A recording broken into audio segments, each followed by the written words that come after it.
Hey everybody, I'm Tom Vasel. And I'm Chris Yi. And today we're taking a look at a little card game called Compile. A game in which you are a hacker. Or you're the AI, I think? And you're trying to discover things like spirit and metal, whatever that means. It's actually not metal. It's just metal, I think.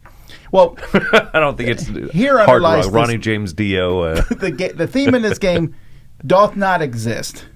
There is no theme at all that I can tell. That makes sense, except you're a computer program. It's a card game back and forth. Actually, Chris is going to show you how to play it. Here's Compile set up on the table. This is a two-player lane battling game where players are going to play head-to-head, trying to be the first person to flip over their three protocols. Once all three of them are flipped over, they'll have won the game.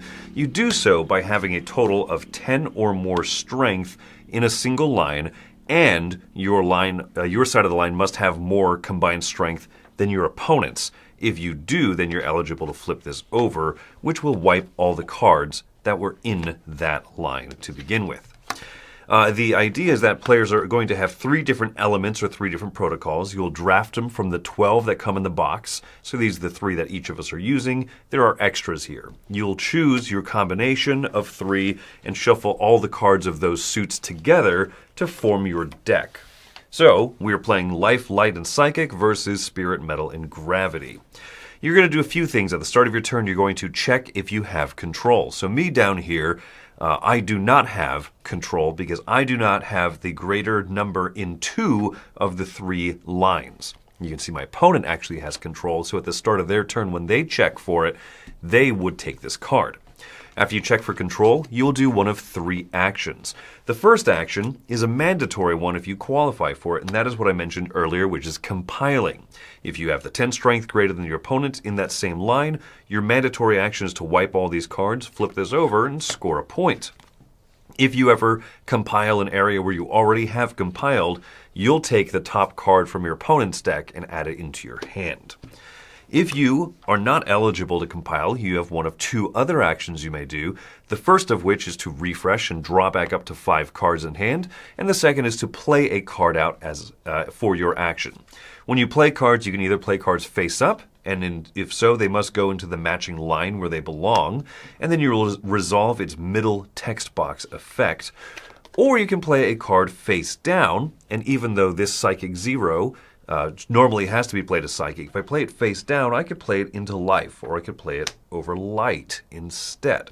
I could later use a card that allows me to flip over cards in order to give, if I played, say, a higher number face down, if I were able to later flip that card over, this card is eligible to be here and is getting me closer towards that 10.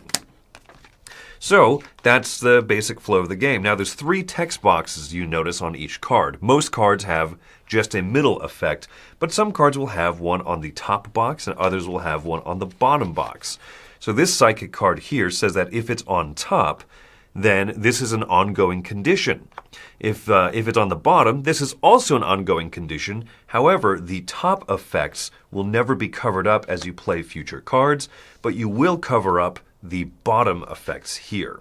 So you can only ever have one bottom effect active at a time per column, whereas if I'd play these in a different order, then this could remain face up.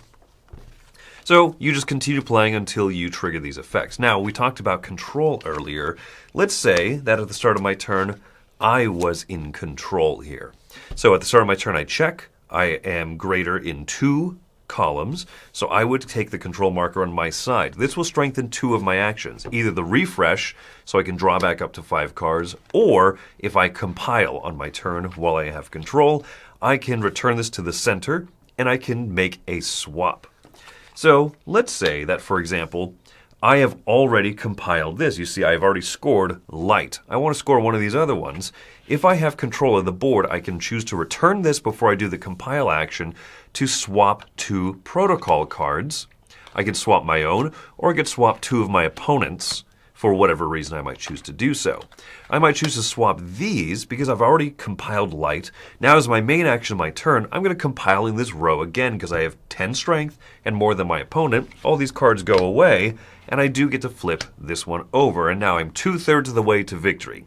That's the main idea of how the cards play. All of the suits have different features that they focus on, so you can see light here.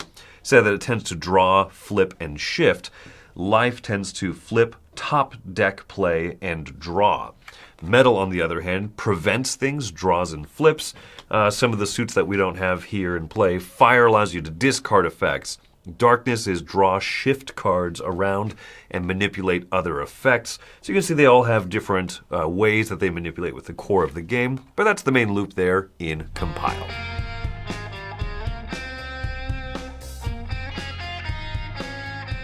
This game, I said at the beginning, doesn't really have a theme, in my opinion. I mean, it has one, but I don't like it. And it's not that I don't like the theme of computers and programming. I like that a lot. But this game takes it and makes it boring, I feel. Like the artwork is so forgettable that right before we did this, I played the game. I don't remember what's on any of the cards. Well, I remember Speed has a tunnel. I think one of the things about this is I like a lot about the production. I don't mind the aesthetic that they go for. Cards are very clean for the most part and everything, but they lack character. And if you're going to have kind of this abstracted AI type theme, I think it would help if so there's different suits or different protocols are called speed and metal and darkness and death, and very interesting concepts. But the cards themselves still feel like concepts to me, rather than the death 5 is stronger than the death 3. But I don't know, when someone plays a card out, I just kind of, what does the 5 do again? I don't remember that the same way I remember card powers and effects in other games that have more character to them. And I get that some people will say, I don't care about the theme and that. And I get that. That's fine. It's a number game. But where it becomes problematic for me is when you choosing your decks. Okay. I'm like, do I want metal? Maybe. I don't know what metal does. I mean, I know sometimes I'm like, well, death is good at destroying cards. Yeah. And light is good at bringing cards back. But all the rest are some nebulous in between, and I don't remember what water does. Like, there's not a little chart. And they have on the thing, like 3 words that tell you what they do. Yeah. But because there's so much overlap, in fact, every deck has the same card, 5 discard a card. I think they all have that. At least most of them do. Yeah, there might be one that has like a 6 and it's discard 2 or something. It has a little unique flavor to it. But there's so much overlap between them that not one doesn't stand out amongst the rest. Yeah, fire for me is the suit that a lot of times when you play a card, it tells you like burn 2 cards, destroy something you've already played for a really strong number. I think it has like big numbers. That's the one that stands out to me. And I wish that the others felt that way a little bit more. Once again, feeling like they had more character to them. But I will say I do like in general this idea of the cards, being the 3 boxes of them, the ongoing powers, right? But the bottom ongoing powers is obviously going to get covered up as soon as you play something on it, or until your opponent flips it or does something to manipulate it. That middle box being an instant power, good, right? That'll also get covered up. But that top one, if you can get some nice ongoing powers in that top box, it's really cool feeling. Most cards have an empty top box. Yeah, well, I mean, the game itself, it's very similar to a couple other games. Air, Land, and Sea is what a lot of people are going to compare to, because that game also has what this game's biggest cool thing is, that you can play a card face down or face up. And by playing it face down, you can play it in a different lane and then move it from another lane. That's how you get cards into spots they're not supposed to be. Air, Land, and Sea did that same mechanism. And then it has the smash up mechanism. I say smash up, but it's in lots of games where you take 3 different things and put them together, and it feels pretty well balanced between all those different things. So that brings it together in what unfortunately is not particularly a unique game. There's no no distinctive, unique thing about it. It might feel unique if you haven't played some of the other games I mentioned. You'll be like, wow, this feels really different. I'm not saying that's a negative. I'm just saying that's what the game is. I think the unique factor is separating those 3 text boxes so that it's very easy to know ongoing effect, instant effects, right? And sure, they all but follow I the played same games formula. where if you covered up the bottom or the top, different things happened before too. Sure. So again, no, this game does it. It adds a hacker theme to it. But what makes you like it above that? Like, what's the thing that brings it out then? I think that it's just in general it's fairly clean, and there's going to be a lot of clever play. It feels like there's a lot of times where you say, I don't know my way out of this situation. Oh, that's right. Well, I can do this little thing. Sometimes it's a bit annoying, right? If you have the control factor, I think it's called, right? If you have a majority in 2 of the lanes, you take that little control card, and you can manipulate those cards that you're trying to flip over to score or that your opponent is trying to do. And so it's a touch annoying when you're about to score and finalize the game, and the other person goes, well, you were ignoring these 2 lanes, so I'm going to actually swap those 2 on you. But, I have to remember that's a feature of the game where you have to not just focus fire on one single lane near the end of the game. All 3 of the lanes do matter. And I think that's what I like about it.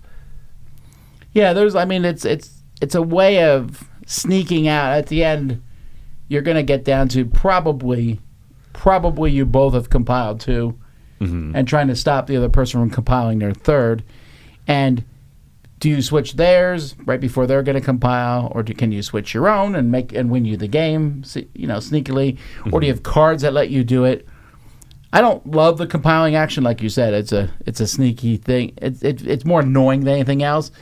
It is a way to not die, though. So I get why people do it. It feels like one thing too far for me to remember because I'm looking at the numbers in each lane, like check, check, check. Ooh. Oh yes, I control 2 lanes. You control 2 lanes. I control 2 lanes. I don't know that I love that. It's one, like you said, it's almost like one extra thing to remember. I certainly forgot it the first several times I played it. You know what I mean? So just trying to keep track of that. But now that I've kind of got most of the stuff under my belt, I do like it for that reason because it leads to some very clever moments where you say, I don't see a way out of this, but if I do this, this, that, or the other, then I'm set. It also comes with a lot of factions in there, by the way. 12. But retains a pretty small footprint. Yeah, 12 playable factions out the box. It's pretty admirable. I wouldn't call it a micro game, but it feels like a deluxe micro game. And the component quality on these cards the cards feel very thick. They have some little shine and some gloss on them. Clearly, is some nice production. One unfortunate thing to note is that this is published currently by Greater Than Games, which is now no longer a company. So there's still this available in the market, at least for a little bit longer. But I don't know. I know the designer has more material for it, so we'll see. Flat River might do something with it. We'll have to see. Yeah. I'm curious. I don't know what the future of this game would be, but out of the box, there's a good amount of gameplay in there, I think. It's not gameplay that I enjoy, though. I'm coming down at a 5 on this one for a lot of reasons. Not the theme I don't love, but I can get past the lack of theme because I play games like Dominion, and I definitely don't care about the theme in that game. And I also wonder if I think Air, Land, and Sea is cleaner than this game. This game feels a little messy with the leadership going back. Other than that, I get it. It's it works back and forth. I think I need more differentiation between the factions for me, theme-wise or not, mechanical-wise. Yeah, I feel like I'm just kind of just playing, and it's not as exciting as I would like it to be. For me, it feels dull. And I want something a little bit more like, ooh, wow, what just happened? I mean, moving cards around, playing cards face down, there's a little bit of it. I mean, don't get me wrong, there's spurts of you're like, oh, that was interesting, but there's not enough that's going to bring me back to this. And so the whole package for me is a game that I don't hate it, but I don't like it. And it's probably a me thing more than other things. I know a lot of people really do enjoy this back and forth game, but there's other ones out there, and I need mine to have a little bit more punch to them. I think what you say is pretty fair. My score, my rating for this one, I'm coming in at a 7. I do like it. I do recommend it, especially if you like lane battling type of games like this. I find that that's a genre I'm a big fan of. There are games that do it punchier and shorter, like Air, Land, and Sea. There's games that are a little bit more bombastic, like Radlands. This one kind of fits in the middle a little bit, right? Which, unfortunately, it kind of sits in the middle without too much differentiation from other games, but also without too much differentiation within its own factions, right? But I still like what it's doing, and I like making a combination of three different little powers there and saying, like, oh, okay, I like this. It doesn't feel as wild and then chaotic as, like, Smash Up when you combine two different things. You go, whoa, I've never seen this before, right? Sure. And it's okay that it's a little bit more subdued. I enjoy this game a lot. The rating would be higher for me if I could just remember what any of the cards do, if they had more character. What does the Fire 3 do? I don't know. I could play this game 20 times. I would probably still struggle with that. But you name a Dominion card, to use a game that's fairly themeless. That's true. I know what Kingdom does. I know what does Throne Room do? Right. Oh, Throne Room's so good. Yeah, and I think that's the biggest thing for me that I think is a miss on this, is I wish that the cards had more character so it was easy to remember. I played a card that said, peek at Tom's hand. And he showed me his hand. I go, I'm not going to read all that. I don't know what Darkness 4 and Light 3 do, so, okay, you have small numbers. Got it. If it was more easy to just look at a card and recall, it's going to do those things, then I think this would have more excitement over going, can you read all of those words for me? Remind me what that does. But I think this will appeal to a lot of different people out there who like that kind of more sterile, just back and forth. And it does play pretty quickly. A 20-minute game, probably. Yeah. So there you go. That's Compile. I'm Tom Vasel. And I'm Chris Yi. See you next time on the net. Hey everybody, thanks for watching another video from the Dice Tower. Hey, you want to learn more about us, communicate with us? We have a Facebook group, we have a Discord channel, lots of different ways to get involved with the Dice Tower. You can find that in our Linktree link below. So just click that, it will take you and you can communicate with us on Facebook, join our Facebook groups. There's lots of cool things that you can find and become part of the Dice Tower. Thanks so much for watching. I'm Tom Vasel.